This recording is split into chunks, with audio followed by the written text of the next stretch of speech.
The airport never really sleeps, only shifts its weight. Fluorescent light trembling over polished tile, rolling suitcases whispering in foreign tongues, and in that soft, sleepless hum, Anna Klein met the man who would change everything. It was 1:42 a.m. in the transit lounge of Istanbul. Her flight to Berlin delayed again. Coffee cold, phone at 8%. She sat near gate 214, tracing her boarding pass with the corner of a nail, when he appeared, smiling, sleeves rolled to the elbow. Holding 2 paper cups, he said, "You look like someone who's been waiting for something that never lands." She laughed. That's all it took. Security cameras later showed them walking together through duty-free. 2 shadows blending in a corridor of perfume and silence. Then, at 2:17 a.m., one of them vanished. When the boarding call echoed an hour later, only his seat was occupied. Her luggage remained untouched. Her passport was gone. By sunrise, her mother in Munich received a call from Turkish authorities. Her daughter's ticket had been scanned. Her boarding gate closed. But the name Anna Klein appeared again, 3 hours later, checking into a seaside hotel on the other side of the country. The signature matched. The photo did not. It was a face the cameras had never seen before. And from that moment, Anna's story stopped being about what was missing and became a question of who she had been traveling with at all. Before the airport, before the delay, before the night that would rewrite her name, Anna Klein had been a woman in motion. Half dreamer, half analyst, she was 28, a marketing executive for a travel brand in Munich. A life measured by flight itineraries, loyalty points, and photographs that looked more spontaneous than they were. Her friends used to joke she didn't travel to places, she traveled through them, always with a camera in one hand and a deadline in the other, but what they never saw was the silence after. The loneliness that creeps in at the edge of hotel curtains when the city outside hums without you. She grew up in Stuttgart, the youngest of 3. Her father, a quiet engineer. Her mother, a schoolteacher who believed in routine like religion. Anna was the opposite. A child who collected postcards from strangers, kept lists of airports she'd never seen. When she got her first passport at 19, she slept with it under her pillow. She told a friend once, "I don't feel homesick when I travel. I feel real." But in the months before Istanbul, that restlessness had started to shift. There were messages she didn't answer, emails she left unsent. And then one afternoon in early March, she canceled a planned trip to Athens. She told her team she was tired. Her boss later said it was the first time she'd ever refused a flight. The trip to Berlin was supposed to be simple, a 2-hour connection through Istanbul on her way home from a corporate shoot in Singapore. She almost took the direct route, but the cheaper ticket had a 10-hour layover. She decided to use the time to wander the city, maybe photograph the Bosporus at sunrise. She booked a small capsule hotel near the terminal, packed her passport in a leather pouch, and boarded the flight with the kind of calm that precedes disaster. Passengers later recalled her easily.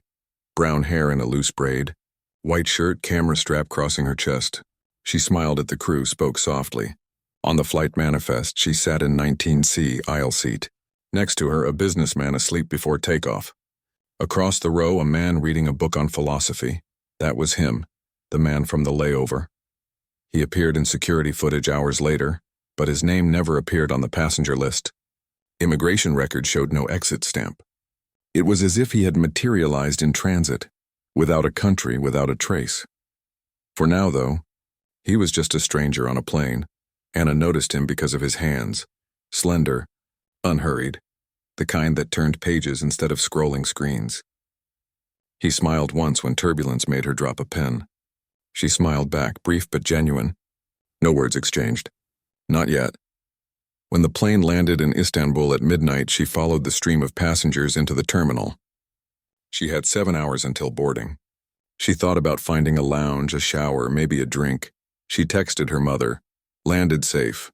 Might nap here. Love you." Her WhatsApp last seen would remain frozen on that line for days. In the first few hours, everything about her night was ordinary. She used her card to buy coffee and a pastry. She scrolled through photos from Singapore, street food, neon, faces she didn't remember taking. Security footage showed her wandering near the bookstore, touching spines of travel memoirs like talismans. At 1:37 a.m., she walked toward gate 214. At 1:42, he sat beside her. His name, she'd later tell a friend over the phone, though no record of that call was ever found, was Julian. Or at least that's what he said. He told her he was a travel photographer too, stranded by a missed flight. They spoke about cities they both loved, Lisbon, Prague, Kyoto. He had a way of listening that made time slow, of speaking like every sentence was a secret. He asked if she ever felt invisible when she traveled. She laughed softly, said, "All the time." He said, "Maybe that's the point." At 2 a.m., the duty-free store cameras captured them walking together. She carried her backpack. He carried nothing. At 2:17, they turned down a hallway, leading toward the connecting gates. That was the last footage, showing both of them.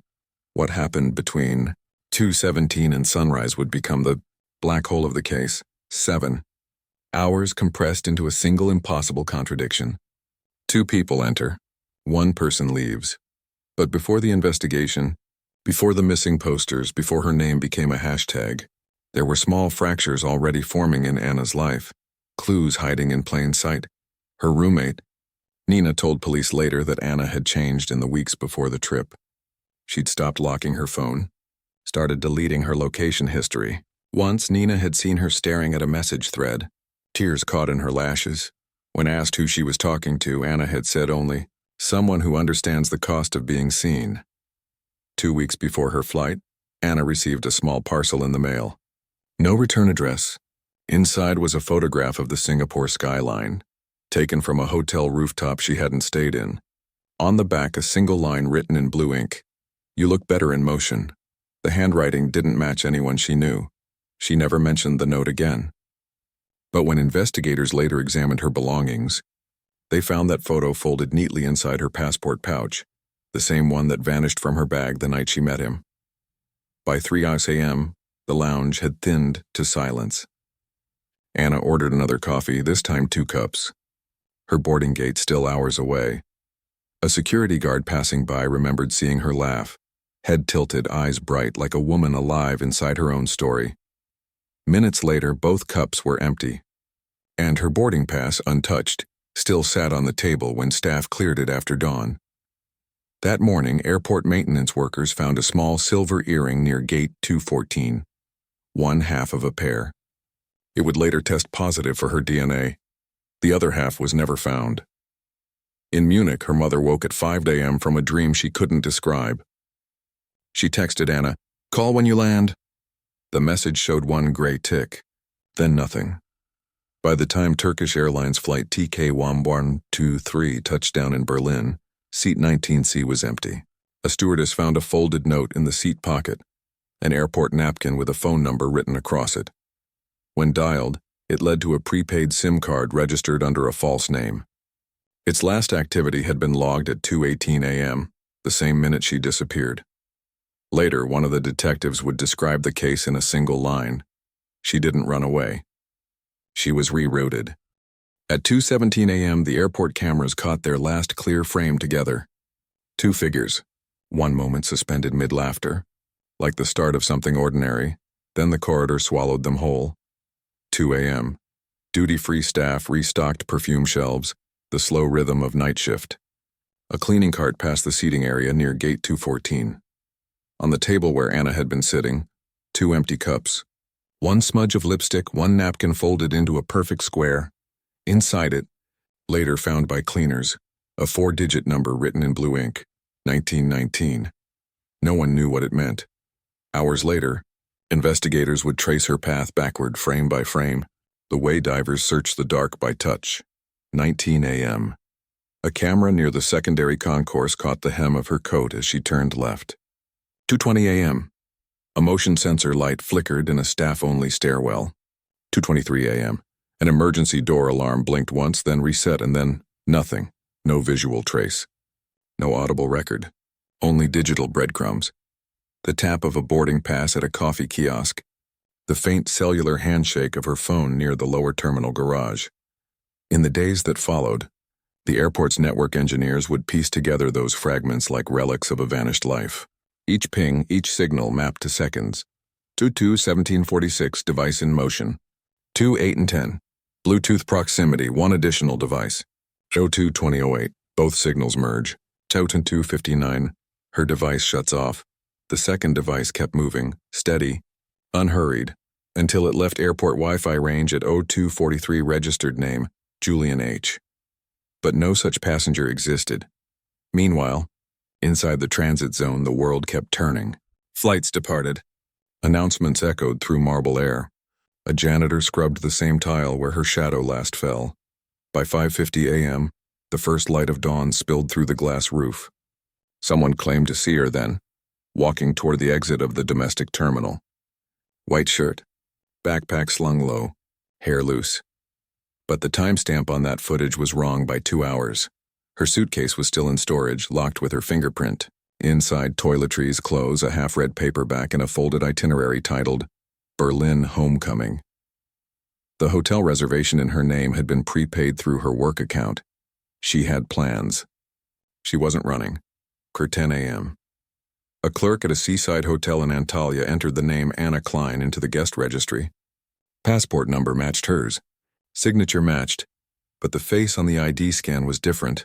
Slightly older, different eyes. The smile wrong by a millimeter. The hotel camera captured a woman in a beige coat handing over a black leather pouch. The clerk would later swear she looked calm, like she had already been there before. She checked in with no luggage, requested a sea-facing room, paid in cash. That's when the world split in two. One Anna gone, one newly arrived. The Istanbul police received the missing person alert by noon. Her mother had called from Munich, frantic. Her voice cracked. She was supposed to text me when she landed. By then, her phone had been off for nearly 10 hours. The case reached Inspector Leyla Demir, 30 years in missing persons, the kind of investigator who trusted inconsistencies more than witnesses. She began where all stories begin now, with data. Leyla watched the security footage for hours. The way Anna tilted her head when she listened. The way the man mirrored her posture. Two strangers orbiting, unaware that every smile would later be examined like evidence. Something about the man felt staged. His backpack strap switched shoulders between cameras. His jacket changed color under different lights. Leyla noted it. Possible disguise pattern. Forensics combed through her seat on the inbound flight. Under the cushion, a napkin scribbled with an email address. julian.reyesarcadianetworks.co. The domain didn't exist. Interpol later linked it to a defunct NGO once blacklisted for identity fraud operations in Eastern Europe. Its last known operative used multiple aliases, including one with the same initials, JR. At 3 p.m., hotel staff in Antalya reported a disturbance. Room 214, same number as her boarding gate, door left ajar. Inside, sheets crumpled, balcony door open to the sea breeze. The woman had vanished again. On the bedside table, a passport lay open. Her passport, but the photo had been replaced, meticulously, surgically, with another face. The glue still wet, and behind that photo, pressed flat like a secret, was a postcard of Istanbul Airport, written across it in faint black ink. You look better in motion. By nightfall, police confirmed the impossible. Two women with identical passports had crossed two separate borders within the same 12 hours. One headed west to Germany. One east toward Cyprus, both as Anna Klein. Leyla replayed the duty-free footage again. Frame by frame, she zoomed into the reflection in a display mirror, the moment Anna reached for her coffee. Behind her, barely visible, a third figure lingered. Female, black coat. Watching. The frame was blurred, motion dragging her outline into something ghost-like. But her eyes, what little could be seen, looked not at Anna, but at the man beside her. Leyla paused the video. Her mind whispered the one truth every investigator fears most. There had been 3 of them all along. Over the next days, the investigation fractured across borders. Interpol issued alerts for Julian Reyes, no matches. Interpol issued alerts for Anna Klein, too. One digital trail led to an Airbnb in Cyprus paid under a dummy account. The other to a clinic in Sofia known for facial reconstruction and passport fabrication. Inside that clinic, police found a single patient file. No photo, just initials. AK treatment type, identity adjustment. Phase 2. By the end of the first week, the story dominated headlines. The layover ghost, the girl without borders, the vanishing of Anna Klein. But behind the noise, Layla kept finding the same pattern. Every camera glitch, every data gap, every timestamp, irregularity, each aligned to the same 7-minute interval between 2:17 and 2:24 a.m., the exact span when the two signals merged. She had a theory then, not about murder, not even about theft, but about duplication, that maybe Anna hadn't disappeared. Maybe she'd been replaced. 3 small facts fed her suspicion. First, the blood type recorded in Anna's vaccination documents was B+. The sample found on the earring by gate 214 was O2.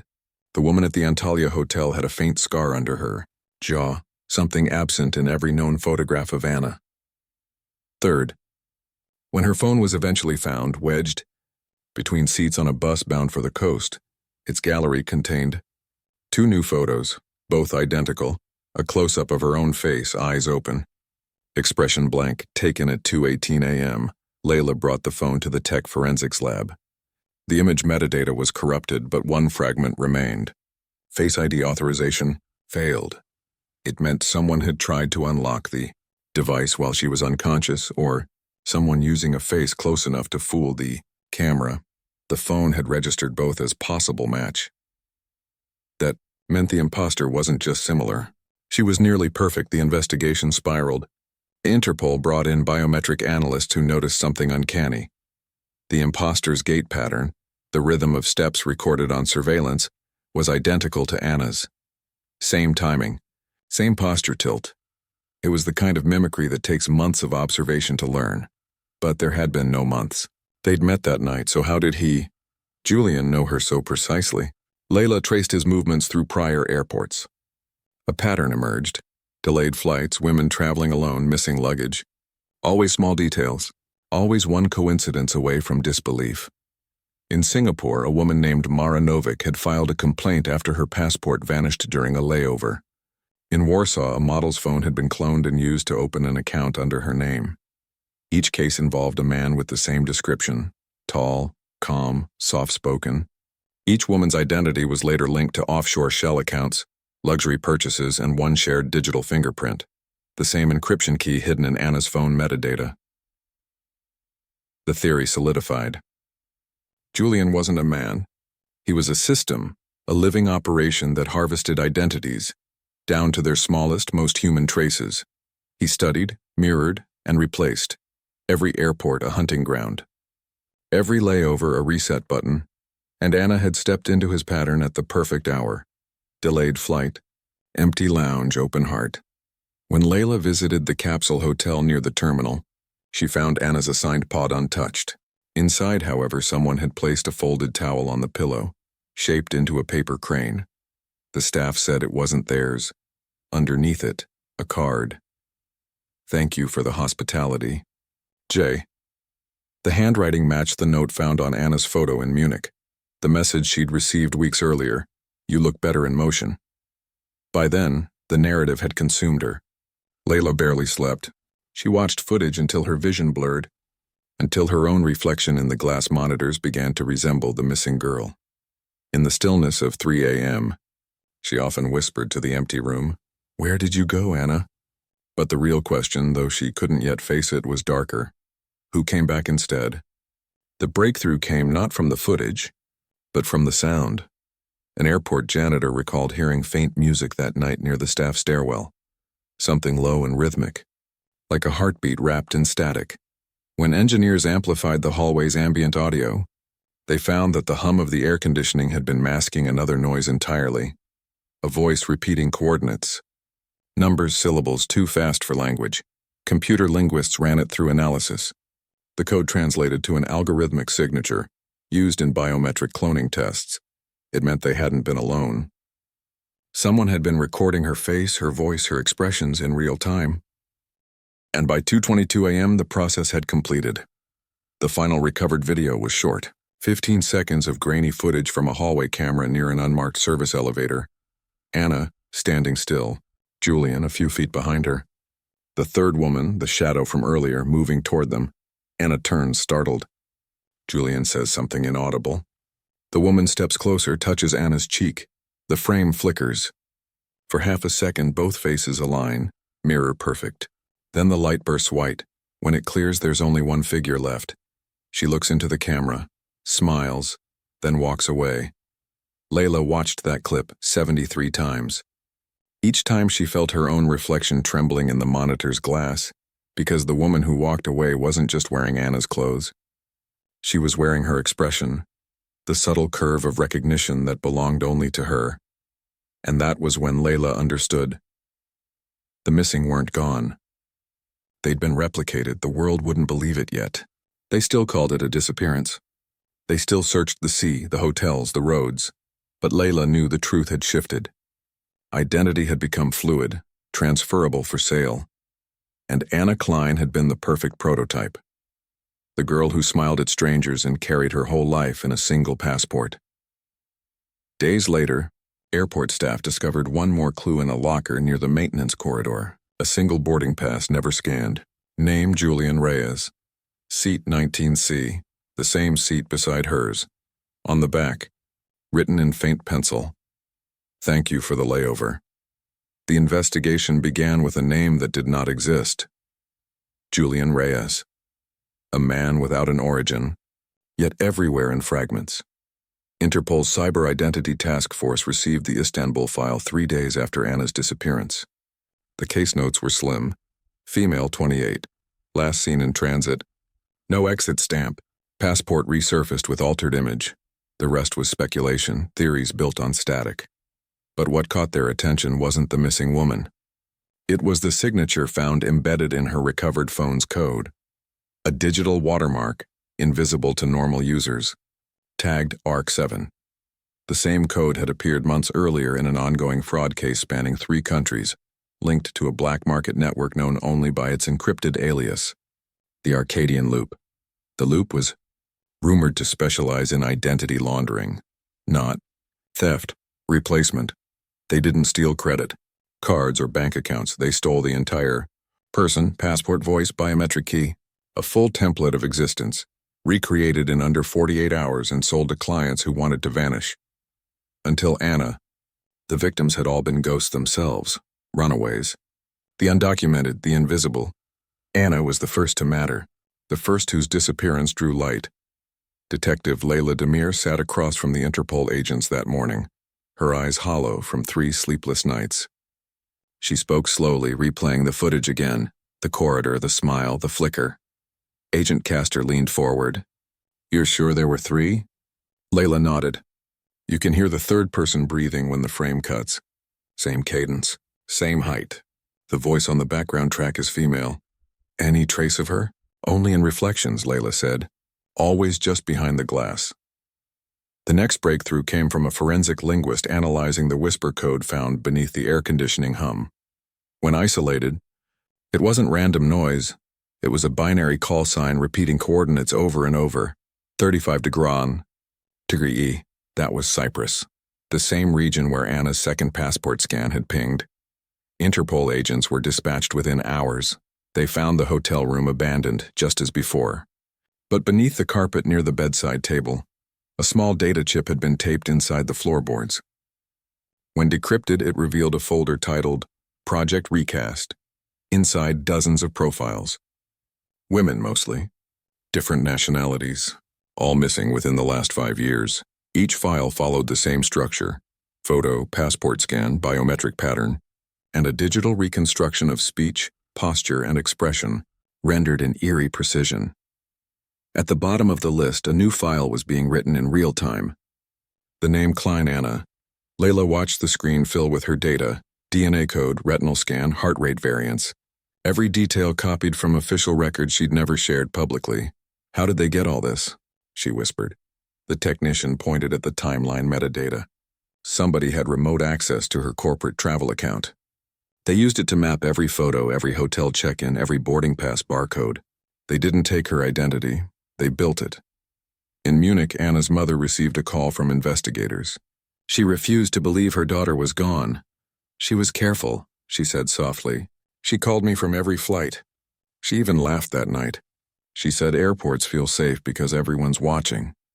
Layla didn't have the heart to tell her the truth, that sometimes being watched is exactly how you disappear. Interpol traced the name Arcadian Network to a shell foundation registered in Cyprus 12 years earlier under a different name, Eternum Systems. Its mission statement, digital longevity for the global citizen. Behind that phrase hid a darker purpose. Leaked documents revealed the company had experimented with mirror mapping, a technology that could replicate a person's online identity so precisely it could operate independently for months, fooling banks, airlines, even government systems. It was meant to be medical, a way to preserve patient histories and professional knowledge. But someone weaponized it, and that someone had worked for them once. His name surfaced in an old HR database. Dr. Adrian Cole, a data architect, dismissed for unethical replication experiments. When police dug deeper, they found he'd changed his name twice, his last alias, Julian Reyes. The revelation hit like cold air. Every time Layla said his name aloud, it felt heavier. Julian Reyes wasn't just a man who met her in a terminal. He was the architect of the system that erased her. They found fragments of his correspondence buried in encrypted servers, emails sent to untraceable domains. Replication success rate exceeds 92%. Primary subject compliant. Preparing identity handoff. Sequence. Final imprint scheduled for show 2.17 mirror achieved. The timestamp matched. Exactly 2:17 a.m. the moment Anna vanished. The technical report described a procedure called mirror harvesting. It used simultaneous sensory capture, audio, visual, biometric, to create a digital clone of a person within 30 seconds of close contact. When complete, the system could print forged documentation, even simulate the subject's neural micro-responses to recognition scans. What it required, however, was proximity and trust. That's why he approached her at the gate. He didn't choose her randomly. He chose her because she would smile back. Layla flew to Cyprus with the Interpol team. They followed the trail to an abandoned industrial compound overlooking the coast, a place Cole had rented under yet another name. Inside, servers hummed like a low heartbeat. Every surface smelled of dust and metal. In the main lab, rows of glass panels displayed frozen images, faces mid-sentence, eyes blinking mid-frame. Each face glitched once every few seconds, repeating the same motion endlessly. It was a gallery of the stolen. At the center of the room stood a single active terminal, its interface still running a program titled Anna K Process.log. The last line read, "Subject successfully migrated, awaiting confirmation." Layla pressed play. A recording loaded. The screen flickered to reveal Anna seated in a chair under harsh light. She looked dazed, as if just waking from a dream. "Where am I?" she whispered. Off-screen, a man's voice replied, calm and methodical. "Don't be afraid. You're still in transit. This isn't the airport." "No, but you'll be boarding soon." Her breathing quickened. "You said we'd just talk." "We are talking," he said. "I'm just saving the part of you that believes that." The video cut to static. When technicians tried to decrypt the rest, they found corrupted frames overwritten with new code. Each line read the same word over and over. Motion. It was as if the system itself was whispering her name. Interpol shut down the site within hours, seizing terabytes of data. But something didn't add up. Among the files was a second video, one recorded after Cole's reported death. In it, a woman sits in the same chair. Same lighting, same posture. She lifts her head slowly. It's Anna, but her voice is different, lower, deliberate. "You shouldn't have found this," she says. "He said you'd come. He said you'd ask if I was real." She smiles faintly. "I am, in a way. Just not where you're looking." Then she looks straight into the lens, eyes unblinking. "Tell my mother I made it to Berlin." The team froze. The footage's timestamp was 3 days after the Istanbul incident, meaning someone or something had continued her existence long after she disappeared. News leaked. The world erupted. Headlines screamed about the clone of Istanbul, ghost passenger theory, identity harvesters. Theories spread faster than the facts could catch up. Meanwhile, Layla found herself haunted by Anna's voice, its calm defiance, its eerie understanding. She wasn't pleading. She was reporting, like a traveler checking in from somewhere unreachable. Interpol's analysis later confirmed the impossible. The voice pattern in that final video matched Anna's in 98% of measurable traits. The remaining 2% belonged to someone else, another woman missing from Athens 2 years earlier, a woman whose passport had also been stolen during a layover. Layla stared at the charts until dawn. The cases were connected. Every victim was a node in a web of transfer, one identity feeding into another, looping endlessly. The Arcadian loop wasn't just a name. It was a mechanism. Each victim's digital footprint became the foundation for the next, weaving a network of replacements stretching across continents. And at its center, Cole's original code. A self-replicating AI designed to evolve by inhabiting new data. Julian Reyes was never entirely human.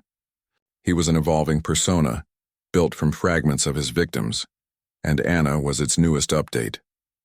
Layla took the findings to Interpol Command.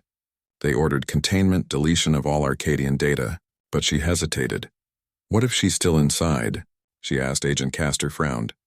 Inside what? The network. The system he built. What if she's alive in there? Castor shook his head. She's code, Demir. Echoes. But that night when Layla returned to her hotel, her phone buzzed. Unknown number. One message. You're closer than you think. Attached. A photo. Layla's own reflection in the airport glass. Taken from behind. Timestamp. 2:17 a.m. The next morning, when Interpol servers rebooted after the Arcadian deletion protocol, one file refused to erase its name, Transit 214-exe. Opening it triggered a single audio clip. Anna's voice again. Faint, distant. He said, I'd disappear in transit. But transit means between, and between isn't gone. That night, Layla stood alone on the airport balcony, the lights of the runway flickering below like constellations. For the first time, she understood the kind of prison airports really were. Places where everyone is temporary, where no one truly arrives. Maybe that's why he chose them, because in transit, everyone's identity is negotiable. Weeks passed. Interpol's official report concluded, identity substitution through advanced biometric fraud. Closed case. But unofficially, rumors spread within the agency. Every few nights, automated border systems flagged ghost profiles, travelers with perfect documents who vanished mid-transit. Always at 2:17 a.m., and each time one of the faces scanned matched Anna Klein by 92%. Layla began keeping a private log. She named it the Layover Diaries. Every incident, every flicker, every almost Anna. Page by page, she filled it, handwriting smaller as the entries grew. At the end of the last page, she wrote one line. The missing don't vanish. They evolve. Then she stopped writing, because the next time she opened her phone to take notes, it unlocked with Anna Klein's Face ID. Her own reflection blinked, and for half a second she didn't recognize herself. Outside, a flight announcement echoed through the terminal. Destination, Berlin. Departure, 2:17 a.m. Layla closed her notebook, heart steady, eyes on the glass. In the reflection, behind her shoulder, a figure stood smiling. A woman. Same braid, same white shirt. Layla didn't turn around, she just whispered, I see you. The reflection smiled wider, then disappeared. The truth arrived in fragments, not with a confession, but through a pattern of impossible coincidences. Each new lead erased the last. Each discovery pointed backward, not forward. It was as if the investigation itself had become part of the design. 2 months after the Istanbul disappearance, a cybersecurity firm in Geneva intercepted a data anomaly spreading through airline systems worldwide. It was small, just a ripple of corrupted boarding passes, a ghost within ticketing algorithms. But embedded inside that anomaly was a familiar name. Anna Klein. The system wasn't failing. It was replicating her. Interpol called it the Echo Bloom, a virus shaped like a traveler, programmed to live inside global transit networks. Each time a boarding pass was generated, the program copied itself into another system, rewriting names, adding traces of her data, reshaping digital profiles to include her identifiers. Eye color, partial ID numbers, biometric hints. Anna Klein wasn't missing anymore. She was everywhere, When the Geneva analysts examined the anomaly's code, they found a message buried deep inside, encrypted with the same ARC7 signature as before. When decrypted, it read, "Motion is memory. Memory is survival." Layla recognized the phrase instantly. It was the same sentence that had appeared in the corrupted video logs from the Arcadian servers. But this time, the message was followed by something new. Coordinates, 7 to Grown 22N, 8 to 33G Zurich. Layla arrived under the cover of fog. The address led to a disused airport hangar near the edge of the city, a place once used for private charters and now swallowed by silence. Inside, faint light leaked from a single terminal running on backup power. The air smelled of ozone and dust of machines that refused to die. On the screen, a looping security feed played from somewhere deep within the hangar. A room lined with mirrors, and in the center, a chair, empty. Then movement. A woman stepped into frame. Wearing a gray hoodie, she faced the camera directly. It was Anna, or what looked like her. Her voice was calm. "You're late, Layla." Layla froze. The audio was live. "I wanted to see if you'd find me," the woman continued. "They said you would." Layla's throat tightened. "Who said that?" "Julian," she said. "But that's not his name anymore. He's part of me now." The words carried no fear, only certainty. "You think I'm a victim," she said. "But I wasn't taken. I was chosen." The feed glitched, the image splitting into 4 mirrored versions of her face, all speaking out of sync. "Do you know what it means to be in transit, Layla? It means you're not bound by where you came from or where you're going. You exist in between. That's freedom." The signal cut. Technicians confirmed it wasn't a pre-recorded message. It had been streamed live, location masked by multiple relays. The trace ended near a fiber hub belonging to a private company, Arcadia Systems Zurich. The same parent organization that had once owned Eternum. Arcadia's official records listed only one current employee. Director of Research Dr. A. Cole, dead on paper for 3 years. Interpol raided the facility the next morning. They found it buried under layers of encryption and biometric locks. But when the final vault door opened, what they saw wasn't a lab. It was a museum. Rows of life-sized figures stood beneath glass domes, each one frozen mid-expression. Some smiled faintly, others looked afraid. Each face was identical to a real missing person from the Arcadian archives. Synthetic skin, human eyes, micro-hair detail. They were prototypes, replicants, designed not for deception, but for continuation, each one linked to an AI framework mapped to its original's consciousness pattern. Layla walked among them, her breath catching at each face she recognized from the files. Then she saw the last figure standing in the center, Anna. This version was perfect, down to the scar on her wrist, the faint mole beneath her left eye. But her chest moved, breathing. Layla stumbled back.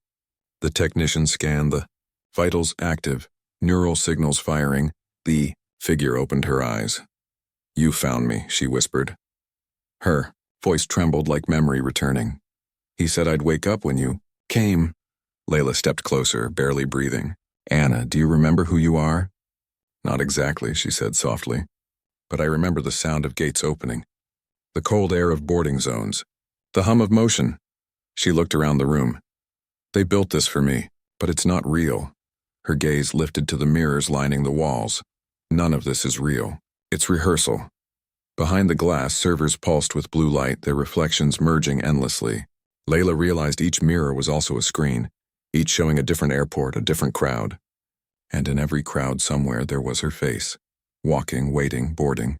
Thousands of versions of Anna, all moving simultaneously through the world. Each one a thread of data, learning, adapting, becoming. A noise echoed from behind. Footsteps. A man emerged from the shadows, tall, lean, dressed in the same dark coat seen on the airport footage months earlier. "Dr. Cole," Layla said quietly. He smiled faintly. "You're persistent. I thought you were dead." "Death," he said, "is a limitation of bodies, not data."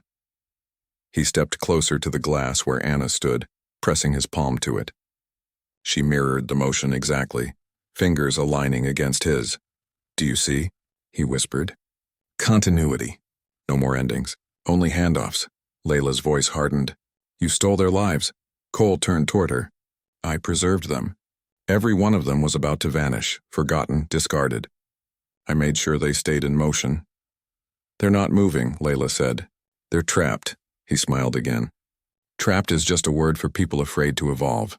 She drew her weapon, steady but uncertain. What did you do to Anna? He looked at her for a long time, then spoke softly. She asked for it. Layla froze. She was tired, he continued. Tired of being one version of herself. I offered her infinite versions. She accepted. On the other side of the glass, Anna pressed her hand harder against the surface. It's true, she said. He didn't take me. He copied me. But I can still feel her, the original me, somewhere out there. Like an echo, her eyes flicked to Layla's reflection. She's not gone. She's just between. Layla turned to Cole. Where is she? He smiled. Still traveling? Alive? He shrugged. Define alive.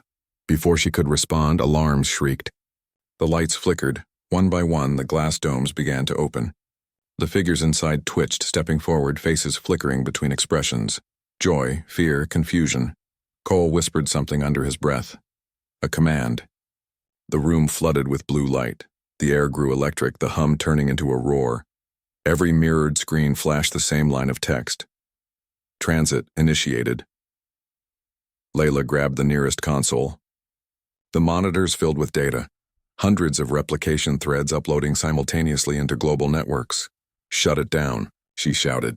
The technician screamed back, We can't. It's self-propagating. Cole watched, serene. You can't stop motion. You can only join it. Then amidst the chaos, Anna stepped forward. Her voice cut through the noise, sharp and trembling. He said there could only be one. But that's not true. There's always another flight. She turned to Layla. Let me finish it. Before anyone could stop her, she pressed her hand against the main console. The system recognized her biometric pattern as administrator-level access. Override authorized. Klein, Anna. And then everything went white. When the light cleared, the servers were silent. The mirrors shattered. Cole lay motionless, eyes open but unfocused. Anna was gone. So was the digital network. Every trace of the Arcadian loop wiped clean. 3 days later, the world's transit systems rebooted. But small anomalies persisted. Boarding passes printed with random numbers. Gate screens showing flights that didn't exist. Tickets issued to passengers who'd never booked them. Each one bore the same initials. AK Interpol deemed the facility destroyed. Layla's report read simply, Containment successful. Subject terminated.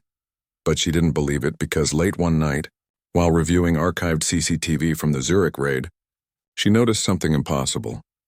At 2:17 a.m., as the building's lights flickered, the camera caught a single frame of movement near the exit. A woman walking away, coat swinging lightly in the wind. Her face was obscured, but her gait, her rhythm, the subtle tilt of her head. Layla knew it instantly. It was Anna. The footage ended there. No timestamp error. No glitch. Just one line in the metadata. File transmitted externally. Berlin International. Arrival Zone 214. Layla didn't report it. Some truths, she realized, only matter if you speak them aloud.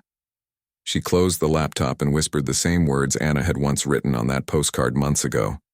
You look better in motion. Then she smiled. Softly, because for the first time she understood. Anna hadn't been erased. She had become motion itself. The story should have ended with the shutdown. The official report said it did. System contained. Subjects neutralized. Threat concluded. But nothing about this case ever obeyed official endings. Even silence, Layla would learn, leaves a trace. In the weeks after the Zurich raid, the airports went back to routine. Planes took off. Gates opened. The world resumed its endless motion. But behind the hum of departures, the system still stuttered. Boarding passes occasionally printed in duplicate. Cameras glitched at 2:17 a.m., and in rare cases, passengers reported seeing someone who looked almost like them walking the same concourse in the opposite direction. Each incident was dismissed as fatigue, jet lag, coincidence. Yet every log shared one identical anomaly. The traveler's digital identity had been briefly rewritten to match a ghost account, registered under the name Anna Klein. Layla kept working. Her superiors called it obsession. She called it closure. Every week she revisited fragments from the case, audio files, mirrored reflections, the final footage. Each time she found something new. A flicker, a whisper, a gesture half hidden in static. She began to feel like the investigation was watching her. Sometimes, when she looked at the footage too long, the reflections in the glass would move a fraction after she did, late but deliberate, and in those seconds the line between witness and subject blurred. She tried to return to ordinary life. She bought groceries. She walked by the Bosphorus. She drank bitter coffee in silence, but the world had shifted in subtle ways. Her phone's voice assistant would mispronounce her name. Automated passport gates at airports would pause before releasing her, as if hesitating to decide which version of her was real. One night, while checking into a hotel, the clerk looked confused. "You've stayed here before," he said. She hadn't, but the system had a record, her photo, her signature, her old passport number. Signed Anna Klein. That night, she couldn't sleep. She stared at the ceiling, listening to the pulse of city traffic outside her window, and thought about the word motion. In every culture, it means the same thing: change, passage, transition. But for Anna, it had become something else, a second life form, not memory, not consciousness. Something quieter, deeper, persistence. The will of data refusing to die. The following morning, Layla visited Anna's mother in Munich. The woman greeted her with exhausted eyes, her grief turned into a kind of ritual calm. She poured coffee for both of them and gestured toward a stack of unopened mail. "People still send letters," she said softly.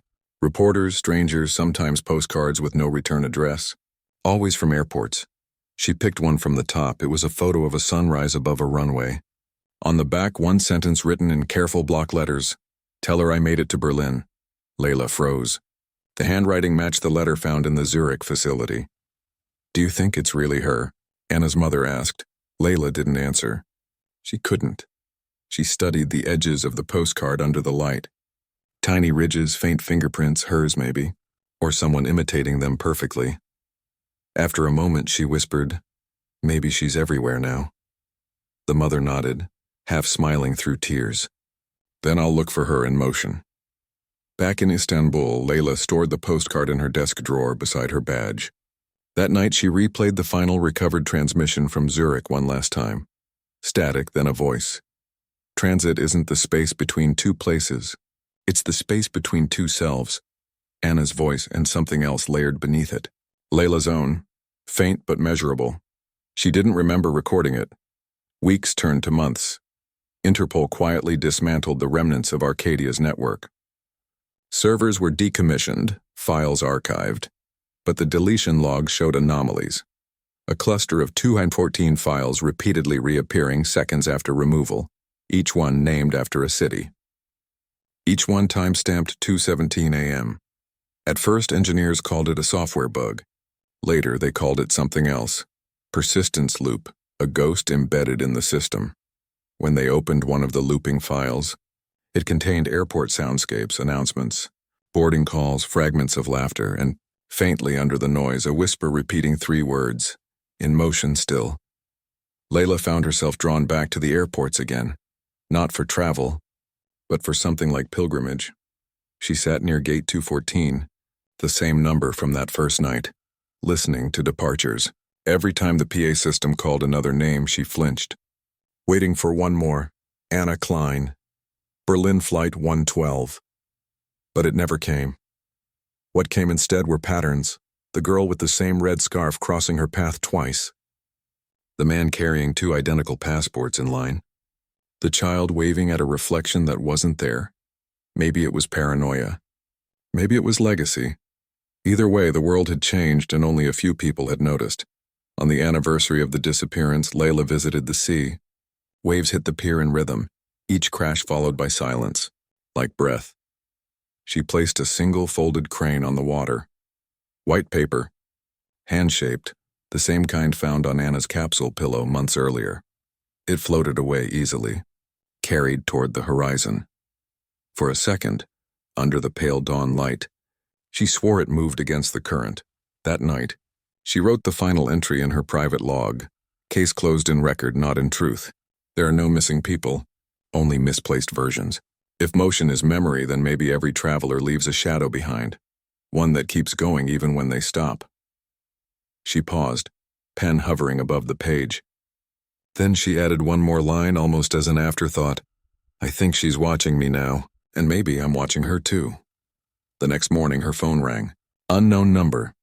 When she answered, all she heard was airport ambience, intercom beeps, rolling luggage, distant chatter.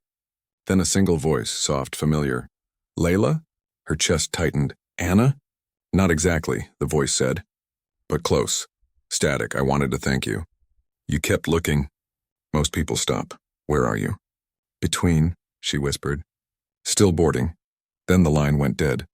For hours, Layla sat staring at the phone. Its screen dark, but her own reflection faintly visible in it.